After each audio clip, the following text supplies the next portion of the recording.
people in America were hung from trees, and some were slowly burned alive, and school children were let out on their lunch break to watch. And observers took fingers and toes as souvenirs. This is history.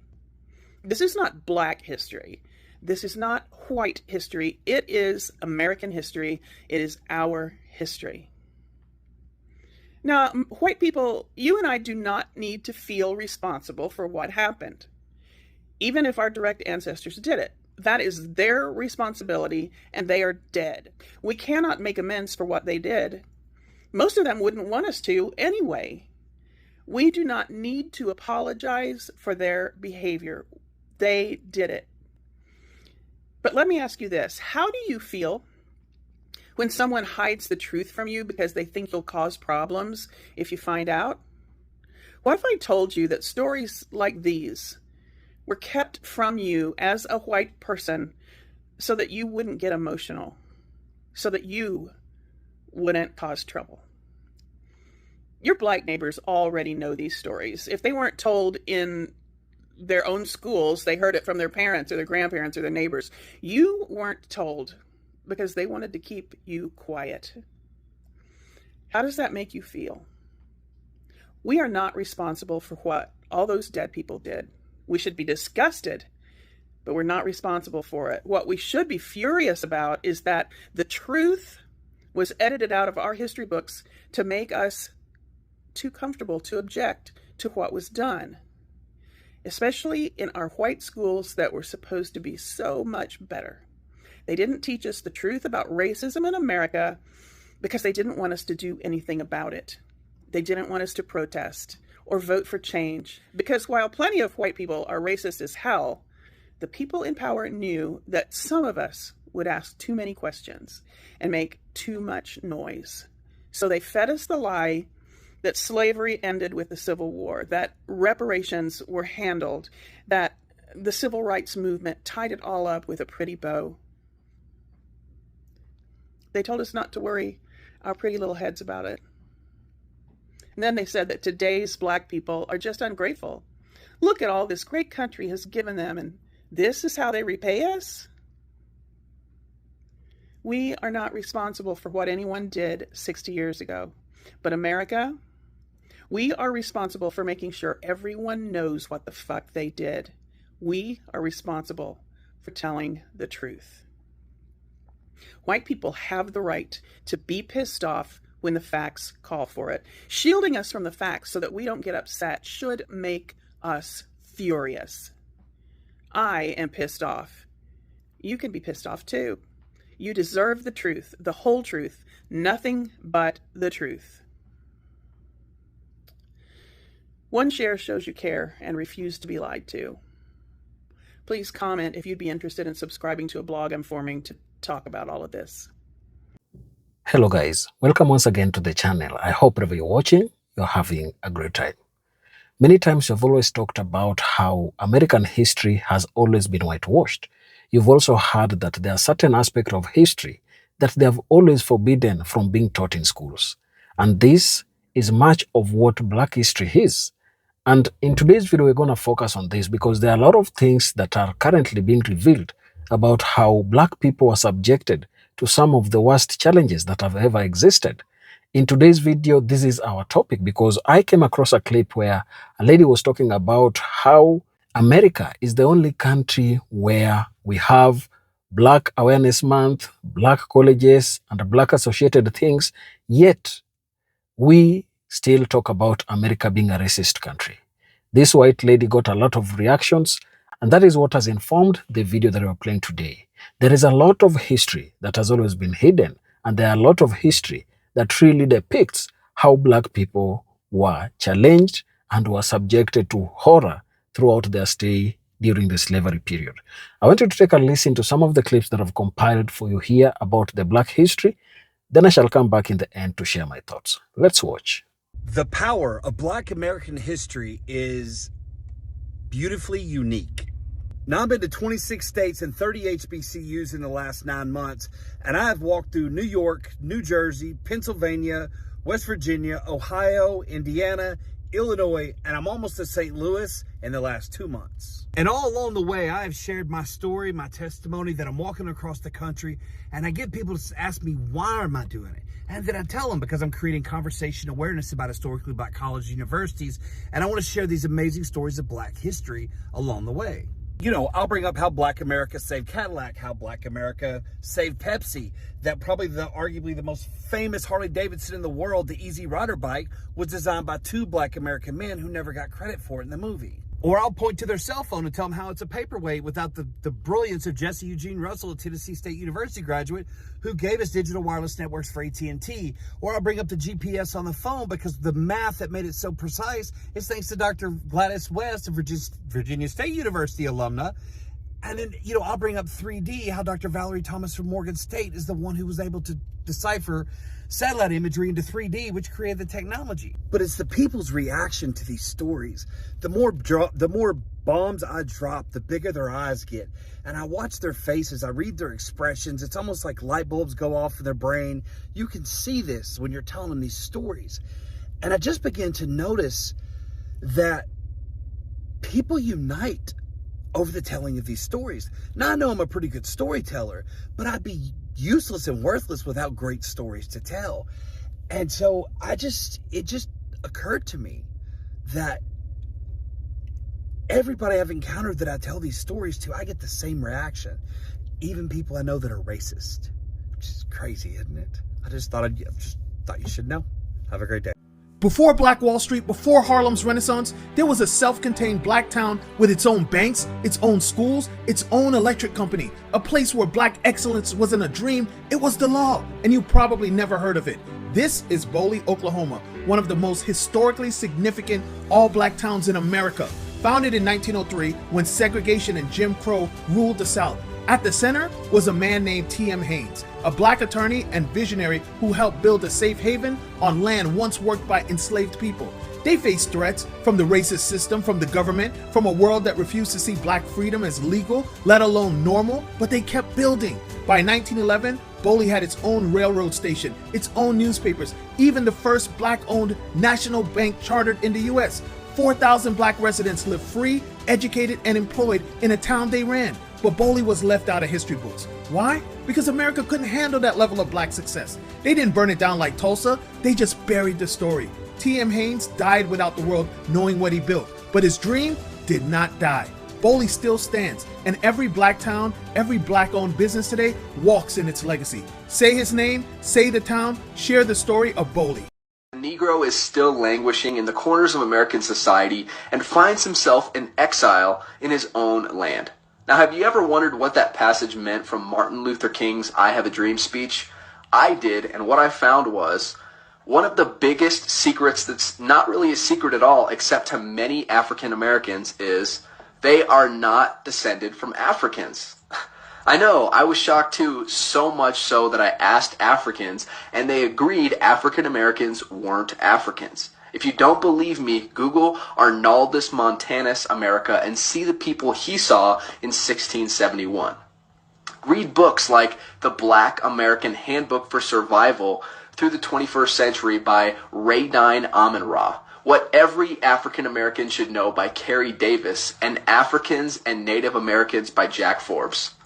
I just can't believe schools aren't teaching this stuff. What a travesty. America had a plan for free black people after slavery, but it wasn't equality. It wasn't land, it wasn't reparations, it wasn't justice. No, their solution was simple. Get rid of us. Pack us up, ship us off, and make us someone else's problem. That's how Liberia was born. Not as a country, but America's way of saying, you don't belong here. In 1822, the U.S. helped set up Liberia, a colony in West Africa, and started sending freed black Americans there.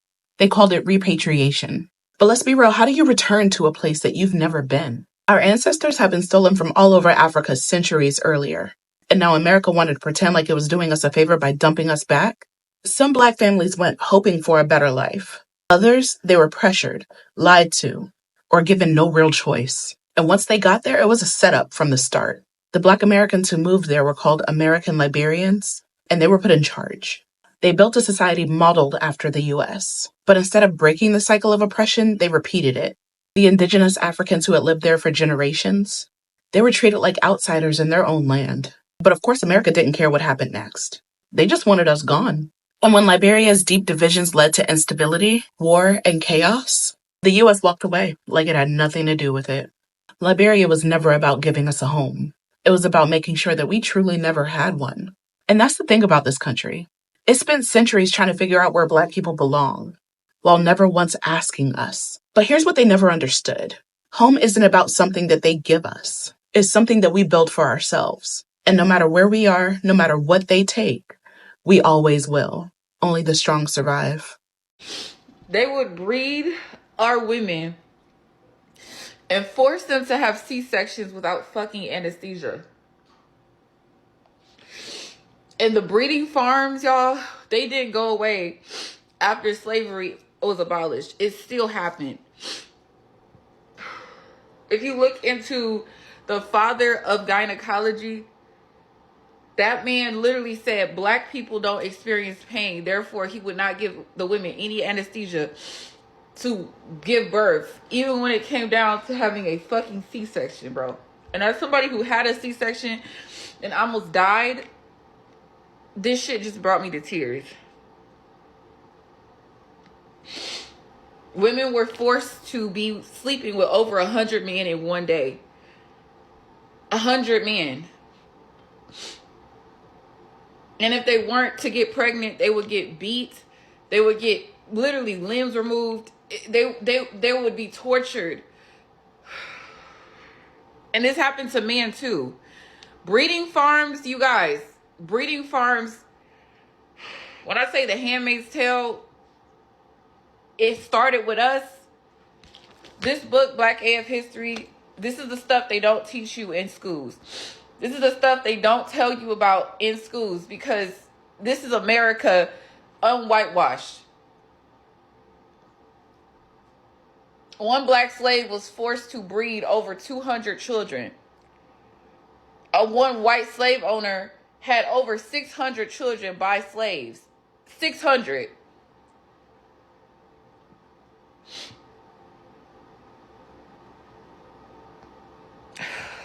And once they would have the baby, they were forced to go back in the field. And either the baby would be given away, taken away. And that's how the whole adoption process started. The adoption process has been shady since the beginning because a lot of times it started with taking away slave babies that were the offspring of the master and the slave because he didn't want his wife to find out that he was sleeping with the slaves. It's a lot of dark shit that went on in the fucking history of this country, and more people need to fucking know about it. When I tell y'all, everybody needs to get this book. Everybody needs to get this book. Read it. I don't care if you get it from the library. I don't care where you get it from. You need to read it and understand that this is the history of America, and it literally has nothing much has changed. When studying American history, one of the most important questions to answer is how did Americans justify slavery? How did they convince themselves that they had the right to own Black people as property? What we find is that they had numerous ways to justify slavery, including philosophy, religion, science, and straight-up lies and self-deception. One prominent way that slave owners justified slavery was by turning to the ancient Greek philosopher Aristotle, who is without a doubt one of the most famous philosophers in human history. American education in the 18th and 19th centuries had a heavy focus on ancient Greece and Rome, and Aristotle's philosophy was studied by many Americans, including the Founding Fathers. Even though Aristotle was extremely intelligent and a very influential thinker, he left the world a dark legacy when it came to his views on slavery. Aristotle believed that slavery was normal and natural, and that some men were born to be masters and others were born to be slaves. He argued that humanity is divided into two, the masters and the slaves, or those who have the right to command and those who are born to obey. Therefore, to justify slavery, all American slave owners had to do was point to Aristotle. They argued that white men were the natural-born masters and Black people were the natural-born slaves. However, an even greater justification for slavery than Aristotle was Christianity. Slave owners frequently justified the right to own Black people as property by citing the Bible and arguing that slavery was sanctioned by God.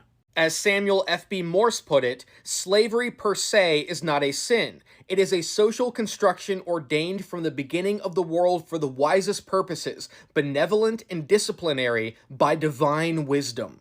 There are plenty of passages from both the Old and New Testament that condone slavery. For example, Exodus provides detailed rules about owning slaves and tells slave owners that the slave is their property. In the New Testament, Paul says, "Slaves, obey your earthly masters in everything, and do it not only when their eye is on you and to gain their favor, but with sincerity of heart and reverence for the Lord." Slave owners would often read the Bible out loud to their slaves to show them that God approved of their enslavement. For example, when Solomon Northup was enslaved in Louisiana, his master would preach pro-slavery sermons on Sundays.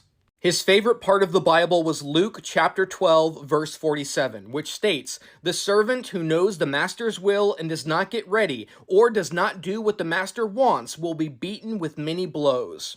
Solomon Northup described how after reading this line, his master would explain, "That inward that don't take care, that don't obey his Lord, that's his master. That there inward shall be beaten with many stripes." Now many signifies a great many. 40, 100, 150, that's scripture. One of the most popular ways that slave owners used the Bible to justify slavery was through the curse of Ham. Most of you are probably familiar with the story of Noah. In Genesis, we learn that God told Noah he was going to destroy the world in a great flood, and he instructed Noah to build an ark and fill it with 2 of every animal so he could repopulate the world after the flood was over. In the story, Noah obeyed God, and after the flood, he became a drunk. I mean, you can't really blame him. He did just watch God annihilate nearly every living being on Earth. In Genesis, we hear of a strange story that involves one of Noah's drinking binges. One day, Noah gets drunk and passes out naked. His son Ham sees him and tells his 2 brothers, who cover up their father with a blanket. When Noah wakes up and realizes that his son saw him naked and dishonored him, he curses Ham's son Canaan and says, "Cursed be Canaan, a servant of servants shall he be." Some Americans interpreted this passage from the Bible to mean that all of Ham's descendants were forever doomed to be slaves, and they argued that black skin was the mark of the curse of Ham. Therefore, when Americans sought to justify slavery, all they had to do was say it wasn't their fault. It was Noah who cursed them to be slaves, and since this came from the Bible, it was seen as the word of God. This story might seem ridiculous, but many slave owners used this argument to rationalize their right to own black people. It didn't matter that this story was irrational and absurd. The point is that they were able to use Christianity as an excuse to abuse and exploit black people. Slave owners also justified slavery through the scientific theories of the time, which were heavily influenced by racism and white supremacy. For example, the French scientist Georges Cuvier argued that there were 3 distinct races of human beings: the white Caucasian, the yellow Mongolian, and the black Ethiopian. He said the Caucasian is distinguished by the beauty of the oval formed by his head and the color of his hair. To this variety, the most highly civilized nations, and those which have generally held all others in subjection, are indebted for their origin. On the other hand, he argued, the Negro has always remained in the most complete state of utter barbarism. For scientists like this, the fact that white people enslaved black people was simply a law of nature. For men like this, slavery was the natural state of the black race. Others, like the French naturalist Georges-Louis Buffon, believed that whites were helping black people by enslaving them. He believed that if black people were introduced to the cooler climate of the Americas, their skin would naturally turn white. He argued that in Europe, we behold the human form in its greatest perfection, and this is where we ought to form our ideas of the real and natural color of man. He said that if black people lived long enough in a cold climate, then their skin would become as white as the natives of Europe. Therefore, he believed that slavery was good for black people because it would eventually turn them white, which was the natural and perfect state of humanity. Never mind that human beings originated in Africa. Even abolitionists who opposed slavery still held racist ideas about black people. For example, the Philadelphia doctor Benjamin Rush believed that black skin was a disease that could be cured, and through the right treatment, black people could eventually become white. Another way that Americans justified slavery is arguing that by enslaving black people, they were doing them a favor. They argued that slavery was a moral good and benefited the slave. The man most responsible for this theory was George Fitzhugh from Virginia. In 1854, he published a book called Sociology for the South, where he argued that black people were inferior to whites and had to be slaves for their own good. Fitzhugh disagreed with the Declaration of Independence that all men are created equal. Instead, he argued, men are not born physically, morally, or intellectually equal. It would be far nearer to the truth to say that some were born with saddles on their backs and others booted and spurred to ride them, and the riding does them good. For Fitzhugh, black people were born to be slaves. He argued, the Negro is but a grown child and must be governed as a child. The master occupies toward him the place of parent or guardian. Fitzhugh believed that a free black person was an oxymoron and said he would become an insufferable burden to society. Society has the right to prevent this and can only do so by subjecting him to domestic slavery. Fitzhugh argued that the Negro race is inferior to the white race, and if black people were ever to live in freedom next to whites, then gradual but certain extermination would be their fate. Therefore, Fitzhugh believed that by enslaving black people, whites were helping them. He said that slavery Christianizes, protects, supports, and civilizes him. He told his readers that the Negro slaves of the South are the happiest and in some sense the freest people in the world.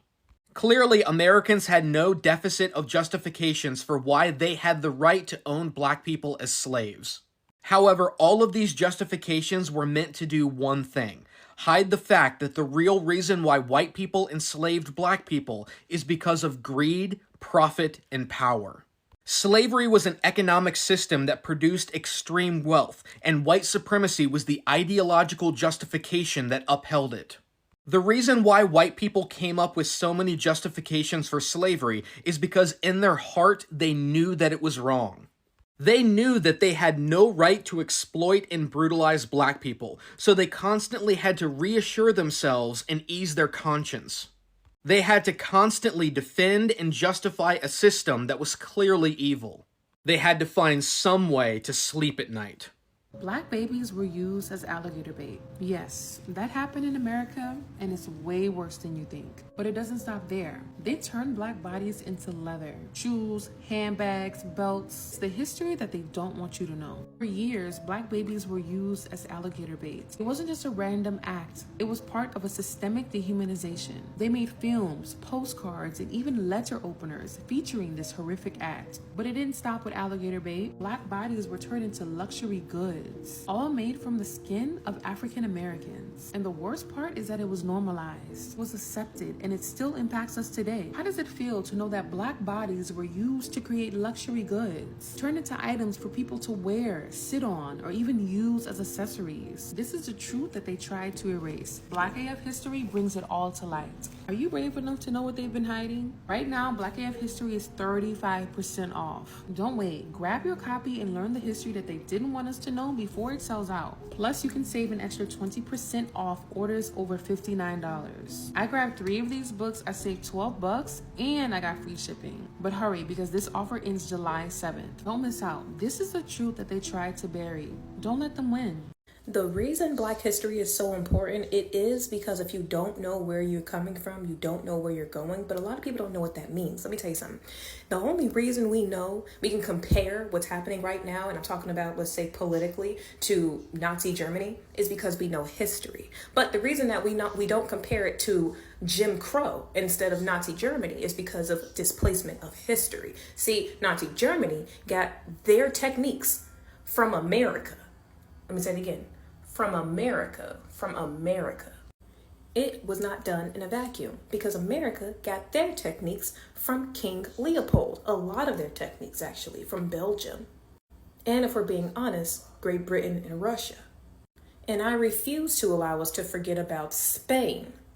They are not exempt. Portugal, you are not exempt. A lot of techniques came from those European countries. And we can take it back before Jim Crow. We can talk about black codes. We can talk about slave codes. So many things. These things do not exist in a vacuum. And it is, in fact, history repeating itself because we, the people, refuse. And I don't know if back in the day they had the option to even object to history being erased. And I mean whole ass libraries being burnt down. But now we, the people, are just accepting that it is what it is and history will be rewritten by people that do not like you. Your history will be rewritten by people that do not like you. That don't concern you? But because that part of history is often kept out of our books because everything that we've been taught in our schools has been part of propaganda, we don't even know. A lot of people don't even know about that. So we sit around and we blame, oh, Nazi Germany, they was tripping. They indeed was tripping. They was fucking tripping. But where did the tripping start?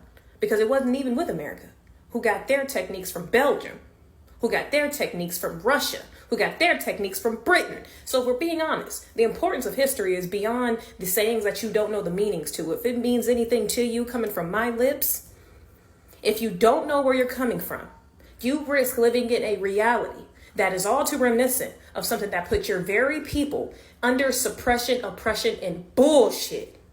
And I'm not just talking to black people. I'm talking about the American people. Since all of America now can feel what black people have been feeling for fucking hundreds of years. Protect black history. There's no reason that black history is being taught as if it was something that we put ourselves through or as if it was something that we had to go through to get us to where we are now, which is where again? Where are we again? My nonprofit may be on hold, but never stop advocating for black history. Never stop teaching black history. Never stop protecting black history. And never stop protecting black heritage because that's also under attack. They used our skin to make shoes. This picture is a pair of shoes that were made from black African slaves' skin. My ancestors' skin. If you wonder why things keep happening at fucking Lake Lanier, this is why my ancestors are disturbed. They used black people's skin to make shoes, purses, this chair, this coat that a white man is wearing. They used our skin to make it and profited off of it. This book, Black AF History, right now is on sale in the TikTok shop. Every American needs to get, when I say every American needs to get this book. The Unwhitewashed Story of America. They turned our skin into leather goods, slippers, cigar cases, jackets from human skin. This is the truth. In Philadelphia, a doctor made shoes from black skin. This is history. This isn't made up. This happened all over the country, not just there. They made us into accessories, earrings, purses, handbags. They tried to bury this. They're trying to ban these kind of books. Like I said, get this off the TikTok shop. Right now it's 35% off. It's usually way more than that. Get you a copy. Get your friend a copy. Get everyone in your family a copy. Everyone needs to educate themselves on Black history, which is American history. Now, welcome back to the channel. And that is some heart-wrenching piece of history about black people. And I think we have to give it to blacks because regardless of the challenges that they have gone through, regardless of the persecutions that they have been subjected to, they have remained hopeful and they have remained highly spirited. They have never been a people who want to revenge against those who did bad to them. They have never wanted anything bad to happen to another group. All they want and all they have always demanded is justice and respect for who they are as a people. And I guess that is something that is quite reasonable, if you ask me, from a people who worked without being paid for their labor, for people who are subjected to that kind of horror, for people who are used as things, who are used as guinea pigs for different experiments. If they only demand justice and respect, I think it is something they deserve. That is something that the American government and its systems should just work to ensure that they give them. I don't think blacks need any more discussion about whether they deserve reparations or whether they deserve respect or whether or whether they deserve being included within American society. That is something that I don't think is on the table. They demand equity, they demand respect, and I think that is just what the American system needs to offer to them. So, why has much of this history been hidden? And why is it that the white power structures have always wanted blacks not to know about their history, or even other whites knowing the horrors that the American or the white power structures, as it were, committed against black people? Black history in America has been hidden due to systemic efforts to control narratives and maintain power dynamics. During slavery, laws prohibited enslaved Africans from learning to read or write, severing access to their own historical records and cultural knowledge. This deliberate suspension ensured that African Americans were disconnected from their heritage, making it easier to enforce subjugation. Post-slavery, educational systems and institutions often excluded or misrepresented black contributions. Textbooks emphasized Eurocentric perspectives, marginalizing African American achievements or framing them as secondary. This selective storytelling reinforced a stereotype and diminished the visibility of black intellectuals, inventors, and leaders, creating a skewed historical record. Economic and political structures further obscured black history. Jim Crow laws, redlining, and discriminatory practices limited black access to resources, including quality education and archives that could preserve their stories.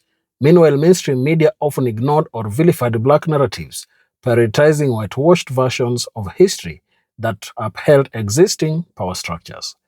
Cultural erasure also played a role. African traditional language and spiritual practices were suppressed or demonized, replaced with Western ideals. This forced assimilation, stripped generations of cultural continuity, making it harder for black communities to maintain a collective historical identity. Finally, the lack of representation in historical scholarship perpetuated this concealment. Until recent decades, few black historians had access to platforms to document and share their people's stories. Without voices to challenge dominant narrative, black history remained buried under layers of omissions and distortions, only now being reclaimed through dedicated efforts. Look at how systemic power structures have worked to suppress blacks.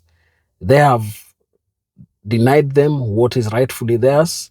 They have limited their upward mobility space in America, and they still don't want their story to be told accurately.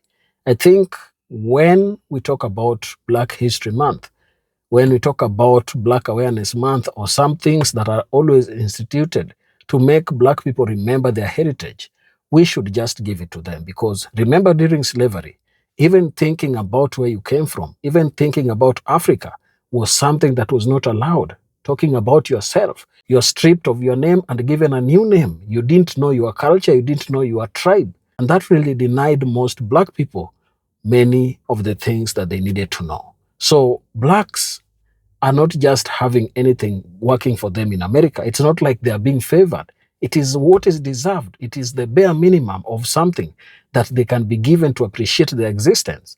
Share your thoughts down in the comment section. And if you're watching us for the first time, please remember to subscribe to the channel, like the video, and share. Thank you, and let's meet on the next one.